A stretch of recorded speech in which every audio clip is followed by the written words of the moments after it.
So welcome everyone for joining this kickoff event of our mentorship program. We are Ladies at UX Amsterdam, and well, we are going to start with a short introduction about ourselves. Then we have a little quiz with some awesome prizes for free tickets for a conference, UX Savvy.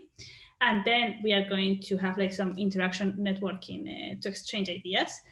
But starting with the introduction, just in case someone is new and doesn't really know us yet, we are Ladies at UX Amsterdam, a meetup in the city, and we actually have the sisters in Utrecht. And we are a global organization. We are present in more than 50 cities, and Amsterdam is one of the biggest chapters in the Netherlands. But also, well, our goal is to promote female talent. So whenever we can, we try to promote women to speak at our events and be present, and we really want to encourage them to improve at their works. But we are inclusive to all backgrounds, so it doesn't really matter if you're a woman or a man. Also the backgrounds, the expertise, it doesn't really matter if you are not a UX designer or you are not related to design, you are always welcome to our meetups. And we have a Slack channel also. So, well, it would be great if you join because it's quite active and we post job offers, but also all the updates about our events. Of course, right now, because of Corona, those are remote.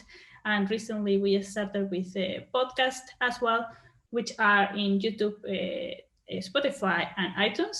So, well, if you join, then you will receive the updates about all of these in advance, because we also share it in social media, but usually a couple of days afterwards. We also have a code of conduct. So if something weird or not appropriate happens at one of our events, please reach out to one of the organizers. So either me, Esesu, Agatha, Daria, or Buket, who are also present at this event, and then we will help you out. And today we have our sponsor of the whole mentorship program, which is UX Design Institute, and we have nice discounts for their courses. They have a professional diploma in UX design, which is great if you are just starting in UX and you want to learn the basics. It's a 6-month in-depth course, and we have a 500 euros discount, so it's quite good actually. And we also have a professional certificate in visual design, which is a bit shorter, 3 months, and we have a 200 euros discount. So, well, if you are interested, we also share these links in our social media and in the meetup page. But if you go to these links, you will be able to buy the courses with the discount. And the courses are fully online, so you can follow it from whenever you are located. And today, as I said at the beginning, we have the kickoff event. And just to kick off things and let's start it, we have a little quiz about our past mentorship programs and our events. And for that, I will give the word to Buket, who is going to handle the quiz in Slido. Yes, welcome everyone once again. I will share the link with you in the chat. So as Sabrina already said, it's going to be a really short quiz. Just 5 questions and you can win. Actually, the first 2 people can win tickets for the UX Savvy Summit in September. And for that one, you can reach out to Sabrina, actually, because she has direct contacts. I'm starting the quiz. So first question. How many times has a mentorship been organized so far?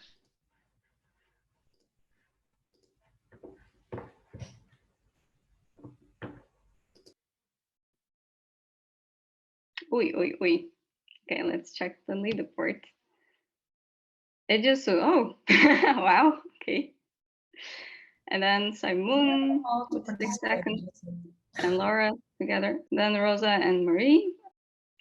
Yeah, before we move to the next question, Sabrina, do you want to say something about the first question? Because the answer was 4. Yes, I can add more information about it. So indeed, this is the 4th edition of the mentorship program. And actually, well, we started this program because we noticed in our community that we have a lot of people that were starting in UX or they wanted to grow in this career, but they couldn't have, they didn't know how to, and they couldn't find a mentor. So we started the first year just as a tryout to see how everything would work. And it went great the first year. And we have been growing ever since. So that's also why we keep organizing it every year, because we see that this is really helping people. and even more people join every year. So. Okay, great. Let's move on to the next question. How many mentees did we have in the first year of the mentorship program in 2018?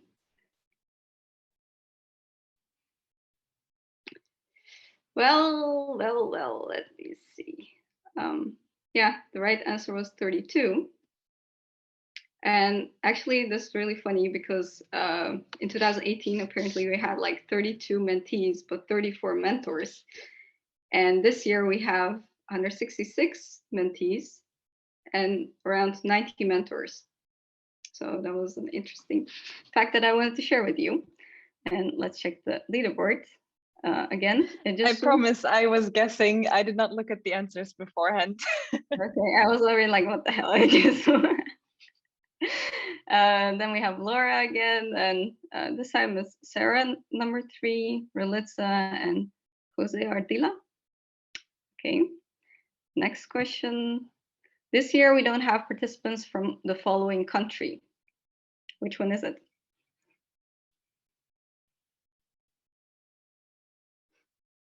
Nice, Brunei. Yeah, most of you got it correct, indeed. We have participants from Brazil, Nicaragua, Taiwan, but not of Brunei. Maybe next year. Who knows? And this time, Sarah got the number 1 spot, followed by Relitza. Does anyone in the program get a payment?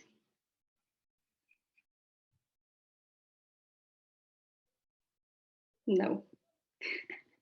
I wonder who answered yes, the organizers, or yes, I believe someone gets paid, because the answer is no. Sarah got the first place again, followed by Relitza. Nice. Then we have the last question. What is the name of our podcast? Oei, oei, oei. I assume you guys haven't listened to the podcast, which is a shame, really. We already have like 2 episodes. The third one is on its way, and the third one is going to be about portfolio reviews, which is quite interesting, I think. So please check it out. It's Design Talks on Spotify or YouTube. And if you have some interesting topics you want to share, for example, please reach out to us so we can organize a session that we can record. So that was for the quiz. Wait, I didn't share, of course, the leaderboard. So Relitza and Ejisu. I think we can skip me since I'm one of the co-organizers and jump to the 3rd place. Yeah, so Relitza and Gaurav. I hope I pronounce your name correctly. Yeah, it's Gaurav, yeah. Okay, great. Yeah. You can reach out to us and we will make sure that you will get the tickets for the UX conference. Great, thank you so much. You're welcome. Thank you for participating. Okay, now I will stop sharing my screen and I will introduce the next part of the kickoff event, which will be the talk of Mei Mei. She's a senior UX designer and she's an esteemed member of the Ladies That UX Amsterdam community. She has been a mentor and a mentee since the first edition, actually. So she has a lot to share with us. And yeah, without further ado, I just want to leave the place to Mei Mei. Hi, good evening, everyone. My name is Mei, and I'm a product designer in CarePay. We build a healthcare payment system in Africa. I'm very honored to speak today. Let me share my screen. Like it's already said, I've been with Ladies at UX mentorship program since the first year. So the organizers asked me to share some of my experiences over the year. One of the questions I got from the organizers was what has changed over the years. So I thought about it and looked back. The first and second years, my mentee were basically junior people who wanted to make a career pivot into the UX field. So basically their main goal were to get some solid projects on their portfolio and land a job. So what we did back then I was guiding them through their cases and also portfolio review. In the second year, my mentee, I was freelancing back then, so I was actually able to share one of my projects with her, so she could have a real project paid on her portfolio, and in the end, she got a job, so that was really awesome. And last year, I was mentoring someone who's already practicing UX design for a few years, and she wanted to expand her research knowledge and also have more company buy-in, share her results to more teammates. So we explore topics around like different methods around user researches, how to do documentations, how to do presentations around those topics. And this year, I was matched with a really senior designer. I think she's on the call as well. And we were previous colleagues as well. So that was quite funny. And I didn't dare to call her mentee, but she was kind enough to say, it's okay, we can do this together. And this is also her first year as a mentor. So probably I could help her a little bit around that. So we agreed that we're more gonna be like exploring topics together on mentorship or leadership around these topics. So for me, the content has changed over the years, but for me, the core of the mentorship really stays the same across the years. For me, I really feel mentee is the key factor in the relationship. So if a mentee has a clear vision of where you wanna go and also a strong drive, I feel this already, you can foresee a pretty successful result almost at the end, because the mentorship program is not a school. The mentors are not teacher, there's no curriculum. So it's not a pull relationship from the mentor, but more like a pushing from the mentee. So I really feel mentors are on the side to give guidance and help, and mentee really owns the path of the growth. And for me, I was, in some years, I was also a mentee, and I really appreciated all the great help and guidance I got from my mentor. But I also feel as a mentor myself, I also learned a lot during the process.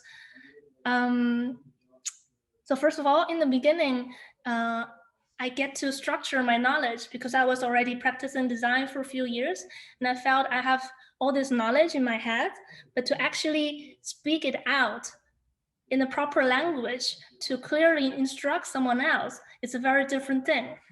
My mom refers it as boiling dumpling in a teapot.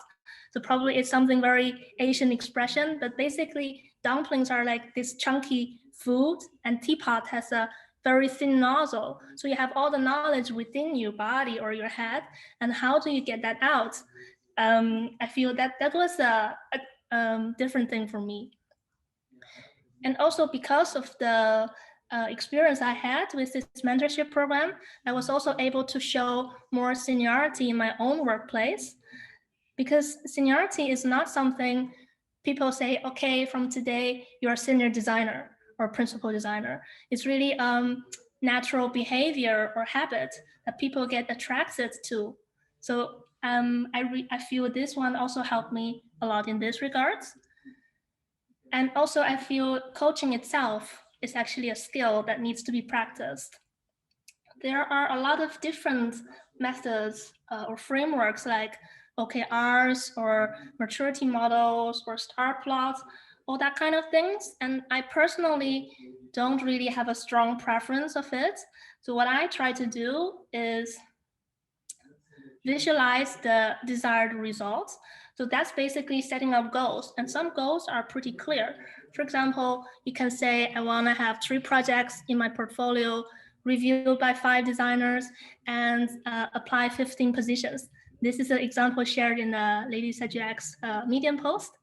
So this is a very clear goal that you can quantify.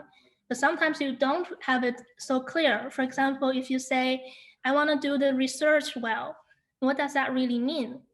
So there's a junior UX researcher in my team. We tried to get him to do usability tests and interviews, but the way he's doing the interview, asking questions, he was not able to dive deeper And also the report he drafted was really dry.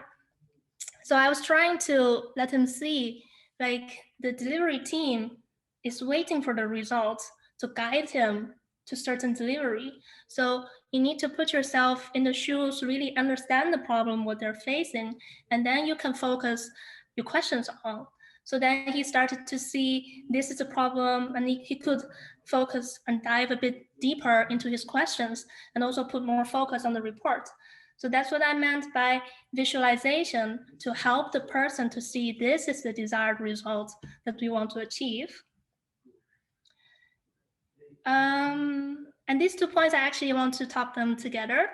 I feel probably it's very easy or natural to give guidelines like do this and do that.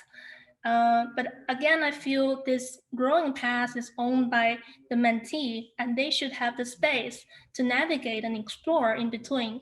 So probably as mentors, we could share something like, I've made mistakes like this in the past, or watch out, there could be something you need to pay attention around that area. So perhaps we can more point out what not to do or mistakes that they can avoid. But the mentee gets to explore the space, and I feel that's really how the growth come up. And the last one is quite natural. I feel as mentors, you probably know more people to talk to, or video clips, online courses. So I feel this is a natural thing that we share. At the end, I just want to share a quote with everyone. It's from Stephen Covey. And this quote is about leadership, and I feel it matches really well with coaching as well. So he says, leadership is about communicate to another their worth and potential so clearly, they're inspired to see it themselves. I feel this one summarizes a relationship between mentor and mentee. So as a mentee, if you have a clear vision and a strong drive, so you know where you want to go, but probably how to go there, the way to go there is a bit foggy. That's why you're reaching out for help, right? As a mentor, if you clear up those fog on the way and show the space and potential paths to go there, I feel that's, that forms a very solid and successful mentor relationship. So that's actually it, what I want to share. It's a very personal journey, but if it can help you a little bit at some point, I will be very happy about that. And this is me on LinkedIn. I would love to talk about topics around this or other topics. Thank you very much. Thank you very much, Mei Mei, for the useful tips and tricks and sharing your experience. Definitely. We will now move on to the Q&A part. So if you have any questions to Mei Mei, or if you have any questions about the mentorship program, so you can use the same link of the Slido. If you have questions related to the mentorship program itself, that's also valid. For example, one of the questions that we receive at the beginning, if people needed to set up or reach out to the mentor or the mentee, or they needed to wait for something, you can already go ahead and reach out to the person directly. Oh, do you have any fun stories from your time as a mentor? I think fun stories is probably before COVID, when we can still hang out and we could actually do fun things. Especially the second year with my mentee, where we were sharing projects. We were really working together in cafes, and we were going boating. So it's not necessarily around work, but we can also build a friend relationship. Okay, that's nice. I wish I had also experienced that. Let me see. The next question is from Litsa. She's asking, what is your advice when you realize that you're losing traction with your mentee and you aren't making any progress? Thanks. Yeah, I think it's a difficult question, because as mentors, we're not working in the same company. There's no real power, let's say, to hold. I also had the same experience the first year. It's from a very busy mom who has 3 kids. So in the halfway, she just dropped out. And I also kind of understand, because she just couldn't cope with it. For me, I just try to do different things. For example, if we if I recommend a book, maybe we can discuss about it next time, or if there's a task, we can chat about it next time. So perhaps try to make it also more versatile. But I don't really have great ideas. Probably someone else can also share. Is there anyone?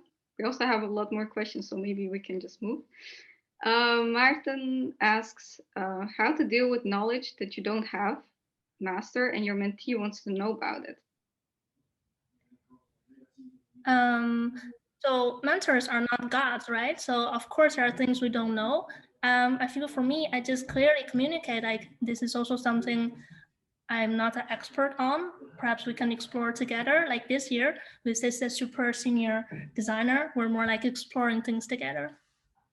Okay, that's nice. So George is asking, any real good success stories with your mentees? I think I already shared one. That we were doing projects together and she also landed a job. So probably someone else can share. Yeah, this question does say for mentors. So if anyone would like to chip in with their story, you're more than welcome. I also have one. Actually, one of my mentees is now my colleague at Coolblue because while she was looking for a job, I recommend her at Coolblue and now we work together. So I think that's a really nice success. Yep, definitely. Okay. Maybe did you notice any changes in yourself while being a mentor through the years? Alan is asking. I guess it's anonymous. Yeah, I think for me is I was able to instruct more clearly because I was able to structure my knowledge, and also I naturally grow this to my work. So for me, it's a career growth as well. Okay. Then there's a question, is there also a meeting with this whole group during the next weeks, or is it from now on only with the mentor? I can take this one. So in normal times, we would do workshops together in one place. Now that is no longer possible, of course.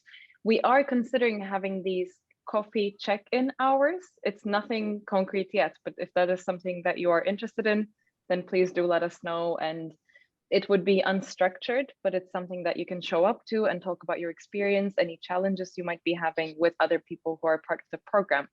However, within our Slack channel, there is also a special place for people participating in the mentorship program.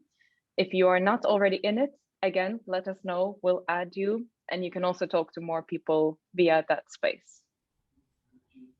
Okay, thank you. Then there is another question. Do mentors have any particular advice on coaching people with challenges such as dyslexia, ADHD, and a sort? So I have dyslexia, and you just go forward with it. You can do nothing. You can maybe embrace that there are some, let's say, gifts, but it's like just go with the flow.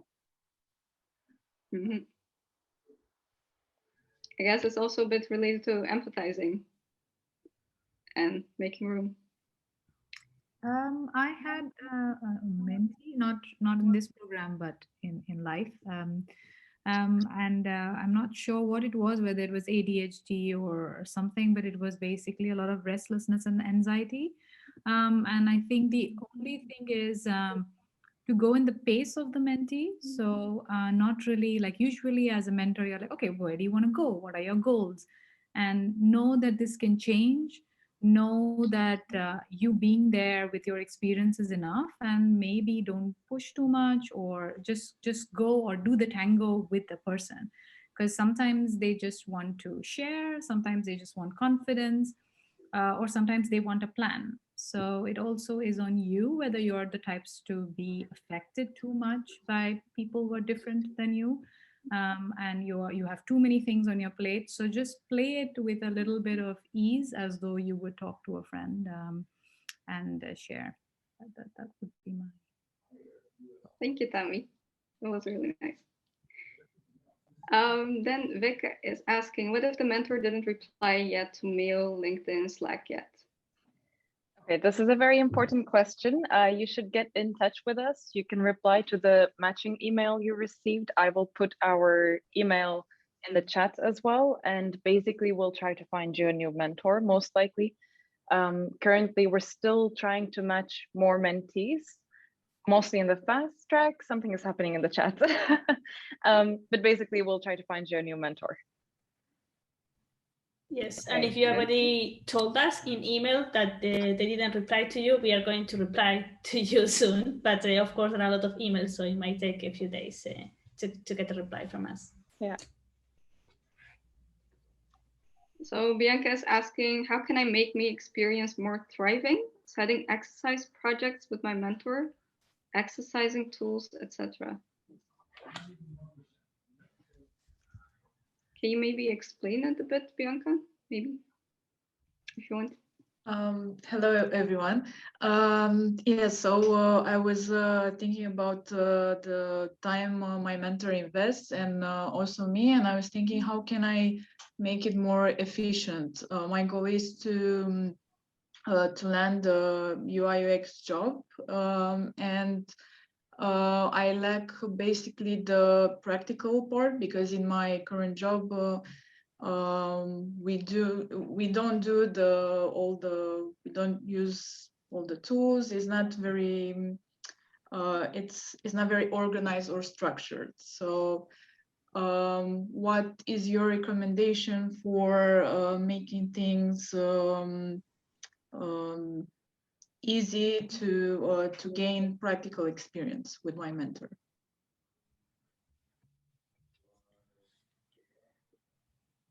Anyone who wants to answer? I can try to answer that. Hi, I'm Agatha. So basically, yeah, if you want to like land the job, then I would probably suggest you indeed like to work on some projects together with your mentor.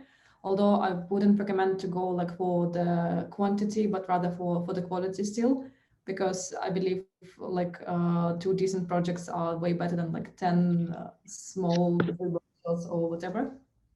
So yeah, maybe you can well come up with idea and then like an idea of the project and then discuss it with your mentor, and then maybe your mentor can later like walk you through the steps that you have to take in order to make this project happen. Mm-hmm. I hope that answers. Agatha wrote a pretty nice post on Medium, right, around this topic, how to set up goals, how to get projects on your portfolio. So perhaps you can look that up, or maybe share the link here. I don't have the link. Yeah, I'll share the link in the chat. Also, in the recent episode we recorded for the podcast that was talking about the mentorship experience, the mentor experience, one of the things that came up was, indeed, mentors are giving you their time, and you need to make sure that it's worth that time. So you have to show up prepared to meetings. And one of the big things for that is you probably have homework. So you have to do your homework before you show up, but also come up with an agenda. So don't just show up to the call thinking, okay, what's next? What are we going to talk about? Already know these are the things I want to talk about. And ideally, if you can, make sure that your mentor knows this as well. So if there are certain subjects that maybe they are not perfect in, like Mei Mei said, they are not gods, they can do a little bit of research. And even if they cannot teach you the thing, they can show you the resources that you can go to. So make sure you have an agenda and share it in advance for every meeting you have. And I see I got to share the link to the Medium article, so check that out as well. Now we're talking about goals. There's also a question by Martin, how to deal with unrealistic goals by a mentee.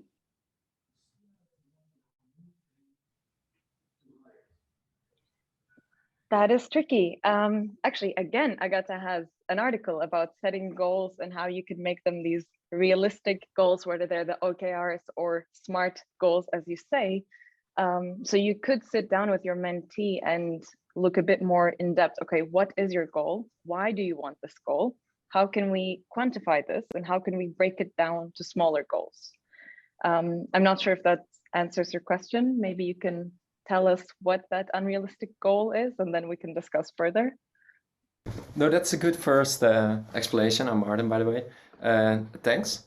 I was also talking about people that have a goal of, I want to work at, let's say, Google. And and I'm applying at Google and I don't get through the interview, or I don't get invited for the interview and it's very disappointing, like these kind of things. I would say that maybe asking like what's the motivation behind working at Google, maybe starting from there to understand this person, why this job is so important. Because maybe there are also other companies that could help her or help him to meet these goals. And yeah, other than that, I think it's difficult to help out, especially if you don't work at Google and if you don't know anyone working there. But maybe, I don't know, if this person received any feedback from Google, maybe asking about that, like, hey, did they tell you something? Like, why did they reject you? And then maybe you can work from there. Thanks. One. I'm not sure if I should give my advice because I'm not really a mentor, but I think maybe a suggestion would be to help the mentee refocus on things that are within their reach, like that they are the only people who can control it. Because when you say, I want to apply, I want to get a job at Google, you're focusing towards a goal that it's not only up to you, like other people have to make that decision on yourself. And when you set a goal of, I'm going to apply to an X amount of jobs, that's a more reachable goal because that's something that only you can do and you don't rely on somebody else to do it. Maybe I would go something like that. Thanks. And to summarize, Martin, there is someone already suggesting to refer you to Google. So if you're interested, check the chat. I will have a look. Great. It's really nice to see that everyone is so interacting. I will also mention, while Gabriela was speaking, I wanted to mention in the chat, she shared a link about how to ADHD. So indeed, if this is an area that you need help in, make sure to check out the YouTube channel she shared as well. Then I will continue. We have one from Melissa. Has someone already finished the UX Design Institute course? If so, how big was the research part and how did it help you?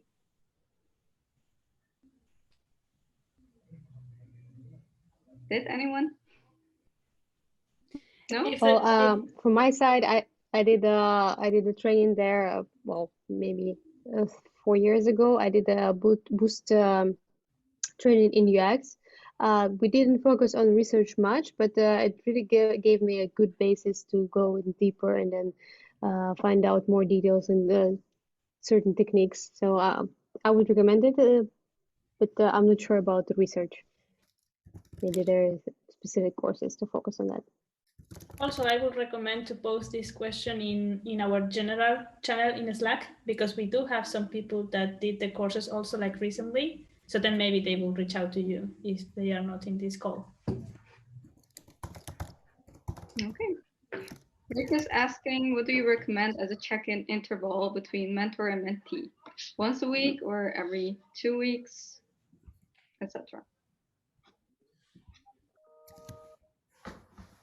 We generally recommend every 2 weeks, but you will have to come up with an agreement as the mentor and the mentee together. We know couples who do talk every week, but of course that requires time and you have to agree on it. We would normally say every 2 weeks, but that's up to you.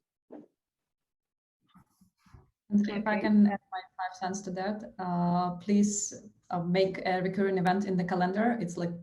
It's 1 minute to make, but it actually saves so much time, and then you actually have something more tangible in your agenda every 2 weeks or every week, like whatever works for you. And it will be harder to skip and lose track of your meetings. That's so true. Okay, what is your recommended way to keep track with your mentee?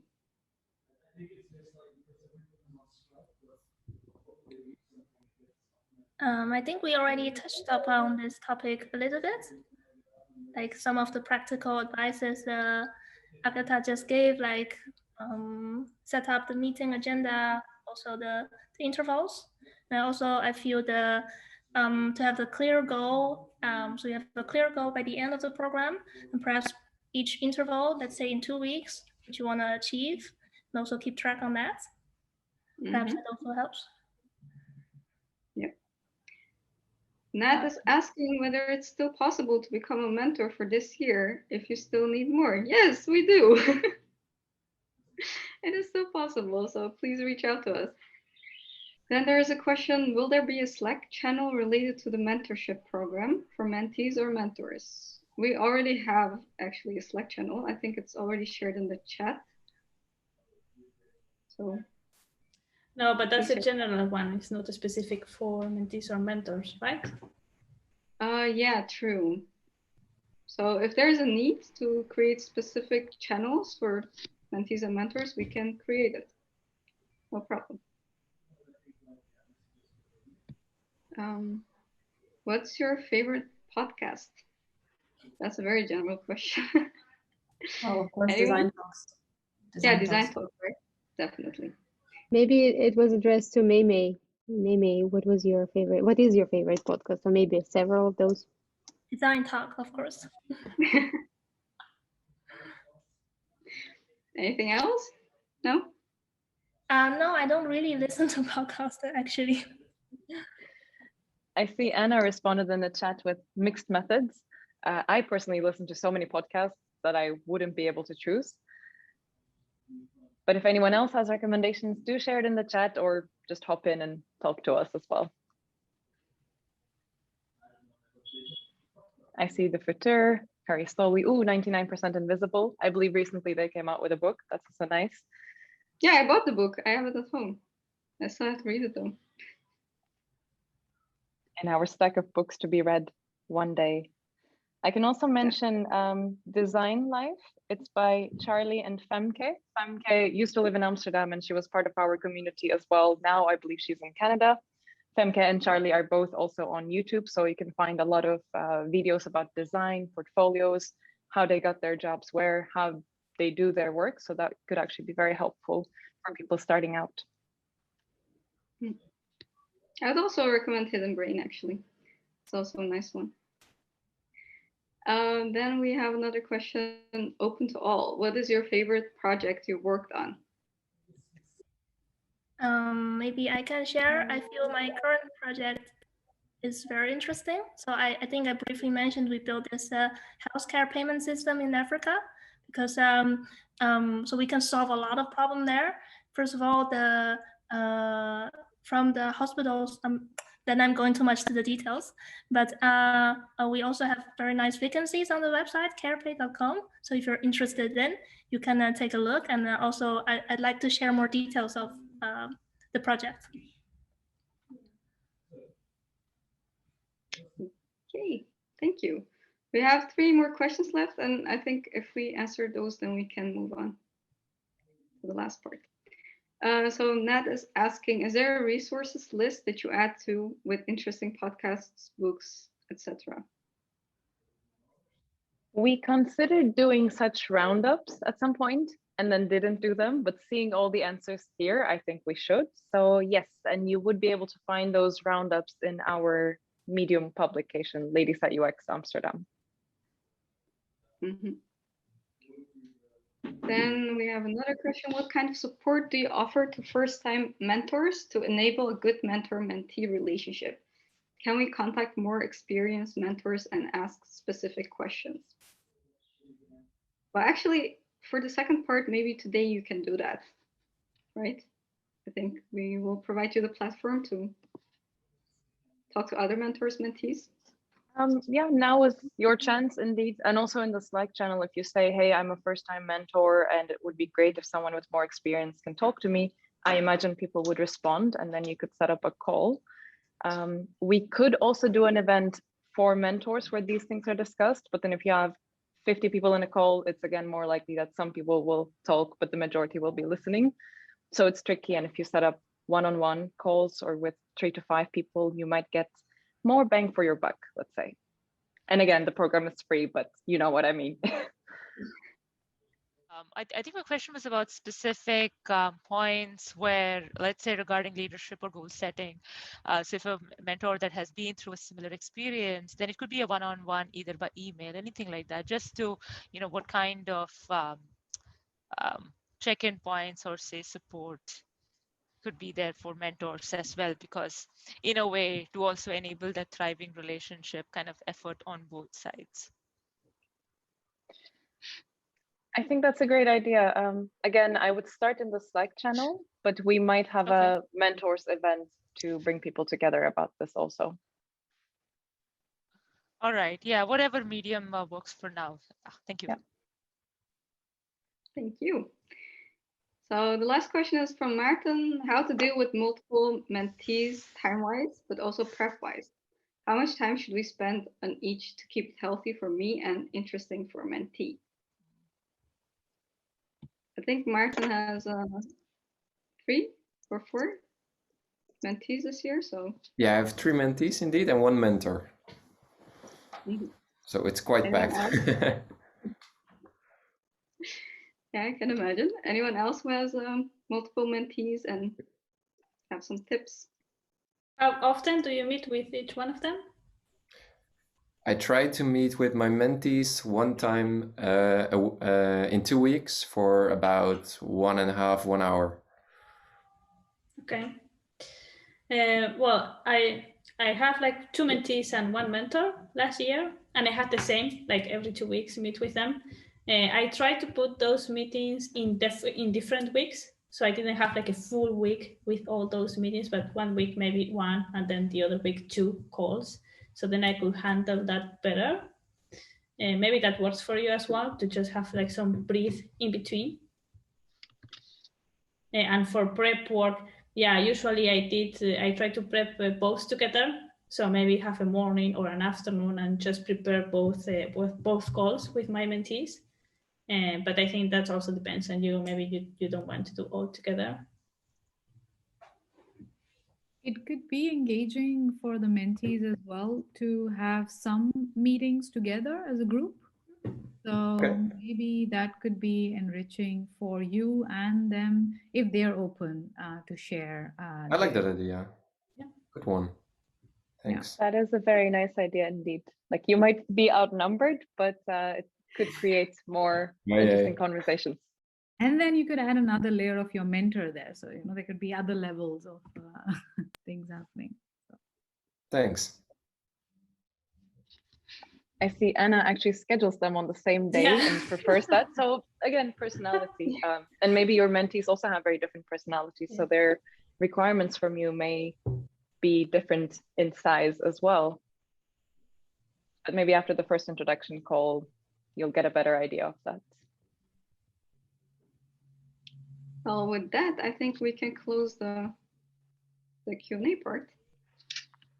Thanks all for nice answers and the questions, of course, because without the good questions, you cannot get good answers.